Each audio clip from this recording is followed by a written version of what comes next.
Menarik juga tentunya bisa menikmati hidangan sambil berbagi. Kalau tadi kita sudah melihat bagaimana Tuban, Jawa Timur ini kebiasaan masyarakatnya dalam berbuka puasa. Nah, kami bawa Anda juga untuk bisa menuju ke Makassar, Sulawesi Selatan. Ada rekan kami Samsul Ma'arif dan juga Goldi Gumilang di Surabaya, Jawa Timur yang akan mengajak Anda juga kali ini wisata kuliner. Kita akan lihat apa menu favorit berbuka di sana. Saya ingin dengar sekali ataupun juga ingin dengar terlebih dahulu bagaimana kebiasaan masyarakat di Makassar dalam berbuka. Silakan Samsul Ma'arif.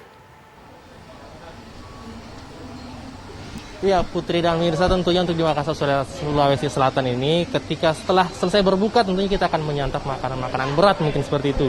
Nah, untuk di Makassar, Sulawesi Selatan tentunya makanan-makanan favorit nih yang ada di Makassar yang sudah terkenal di Makassar ini Coto Makassar. Nah, sekarang saya berada di salah satu warung coto Makassar, namanya Warung Coto Nusantara yang ada di Jalan Penghibur. Saya akan langsung untuk memesan coto di sini. Sini sudah saya pesan daging, kemudian paru, pipi, dan jantung. Kasih hati juga. Nah itu Putri, ketika kita memesan coto tentunya kita bisa memilih mau pesan apa, mau pesan jantungnya, hatinya, pipinya, parunya, dan tentunya langsung disiapkan di sini, dicampurkan dengan bumbunya dan kuahnya.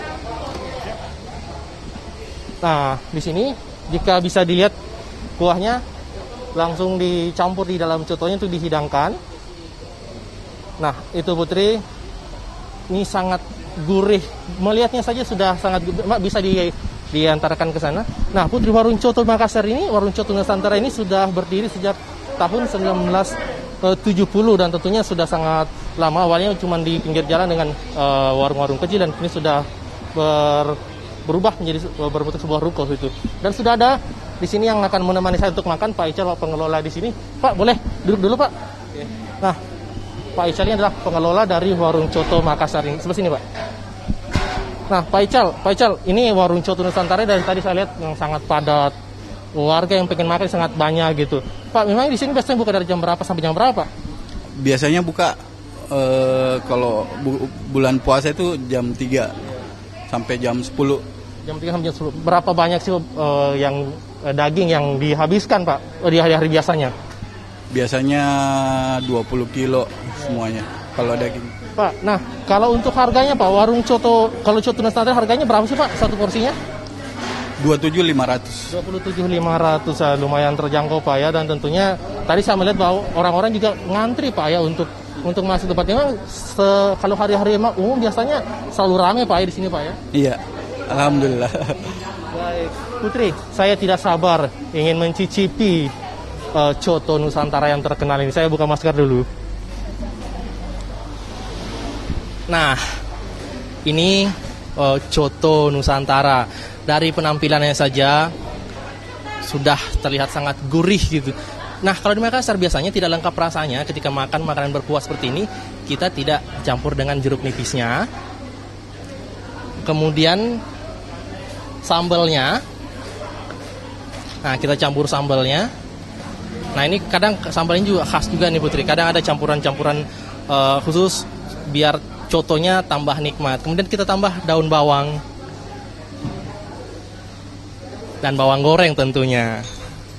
Nah, Putri, ini Putri kalau ke Makassar wajib mencicipi coto Nusantara ini karena memang seperti namanya Nusantara, namanya sudah menggema ke seluruh Nusantara seperti itu. Karena memang rasanya sangat enak. Memang di Makassar banyak coto dan salah satu coto yang paling enak adalah coto Nusantara. Saya akan mencicipi, Putri.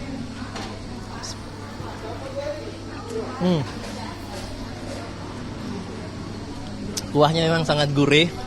Kemudian tadi saya memilih daging, tadi memilih paru, kemudian pipi, kemudian ada jantung juga. Ini saya mau coba parunya dulu. Putri, kalau di Makassar memang kalau pesan coto itu sepertinya paru memang merupakan salah satu bagian dari daging sapi yang wajib ada di dalam coto kalau menurut saya, karena memang paru menurut saya sangat enak seperti itu, Putri. Entahlah kalau Putri mungkin lebih suka jantungnya atau mungkin lebih suka hatinya.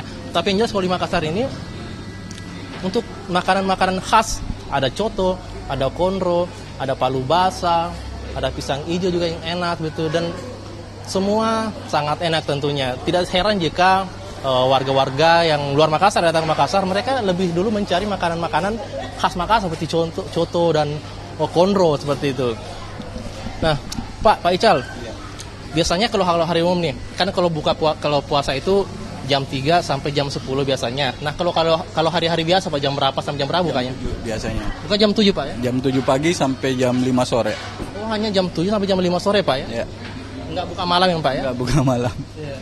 Pak, tadi Bapak bilang sampai 20 katanya sampai ratusan juga Pak gitu. Iya, kalau hari-hari biasanya itu sampai ratusan kilo. Oh, gitu. Iya. Dan itu habis semua Pak ya? Habis, alhamdulillah. Berarti ini juga saya melihat banyak foto-foto pejabat-pejabat, artis-artis yang sengaja dipasang di sini Pak. Mereka memang kalau ke Makassar banyak yang ke sini Pak. Banyak yang datang ke sini. Berarti memang sudah sangat ternama Pak. Iya. Baik Pak Ijal, terima kasih Pak Ijal. Nah, Putri, itu tadi tidak hanya warga Makassar saja, namun biasanya artis-artis juga biasa datang ke sini untuk mencicipi warung coto Nusantara. Itu adalah Putri, laporan kuliner khas dari Makassar, coto, kita kembalikan ke Anda. Di Jakarta saya melanjutkan makan dulu Putri. Terima kasih Samsul Ma'arif yang sudah sukses untuk membuat saya dan juga para pemirsa ngiler tentunya. Ada parunya, jantung, pipi, semuanya. Wah, itu komplit, enak banget. Selamat melanjutkan buka puasa kembali. Dari Makassar, Sulawesi Selatan, selanjutnya kita juga akan melihat apa yang menjadi menu favorit dari masyarakat di Surabaya, Jawa Timur. Silakan, Goldi Gumilang. Ya Putri dan pemirsa, kalau Makassar tadi ada coto, kalau di Surabaya ada rawon. Dan saat ini saya berada di salah satu warung rawon, namanya Rawon Kalkulator, yang terletak di kawasan Taman Bungkul, Surabaya. Dan di sini memang suasana pemirsa bisa dilihat ramai sekali para pengunjung berbuka puasa di bulan Ramadan ini. Dan memang tempat ini salah satu tempat legendaris di Surabaya karena sudah ada dari tahun 1975.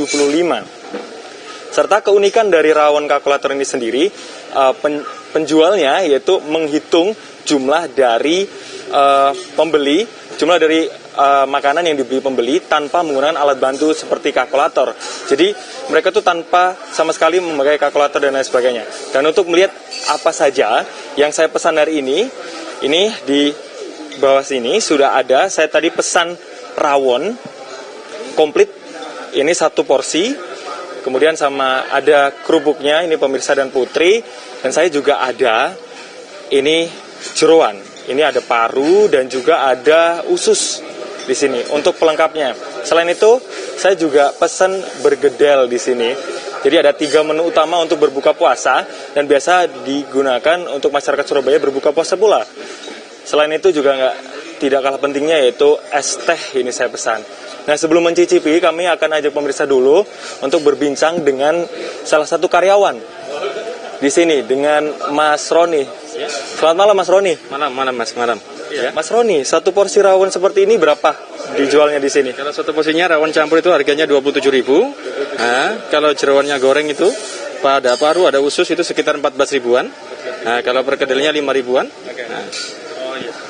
Nah Mas, biasanya di sini kalau bulan puasa ini dipadati orang, itu mulai buka dari jam berapa? Mulai buka dari jam 4:30 sudah pengunjungnya sudah nunggu waiting list. Nah, Sampai jam berapa Mas? Sampai nanti mau terawih. Nah, Ya. Biasanya udah habis ya Mas ya? Sudah. Sehari itu biasanya bisa ngejual berapa porsi Mas rawon ini? 1 harinya. Iya, 1 harinya. 1 harinya sekitar kurang lebih 300 porsi lah. 300 porsi.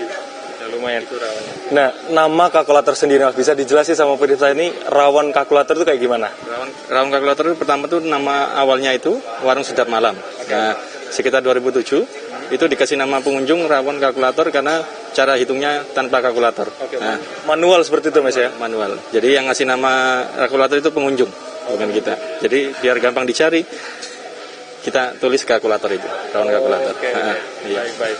Yaudah, ini saya cicipi dulu ya Mas ya. Terima kasih banyak Mas Roni. Nah ini Putri dan pemirsa, saya ingin mencicipi karena saya tadi juga belum buka puasa ini pemirsa. Sebelumnya saya lepas masker dulu ya pemirsa ya. Nah, ini dia. Ini es tehnya saya pesan. Terus di sini rawon. Isiannya pemirsa ada daging sapi. Terus kemudian kuahnya ini warnanya hitam karena pakai bahan kluwek namanya. Kita coba ya pemirsa ya.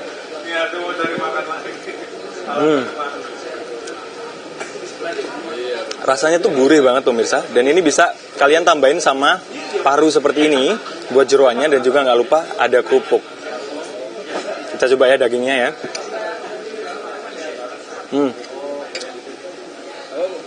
Daging di sini lembut pemirsa, jadi pas banget buat kalian yang di wilayah Surabaya maupun di luar Surabaya bisa berkunjung di warung ini untuk menikmati rawon kalkulator. Putri, itu tadi yang dapat kami sampaikan dari wisata kuliner di Surabaya. Kembali ke Anda di Jakarta.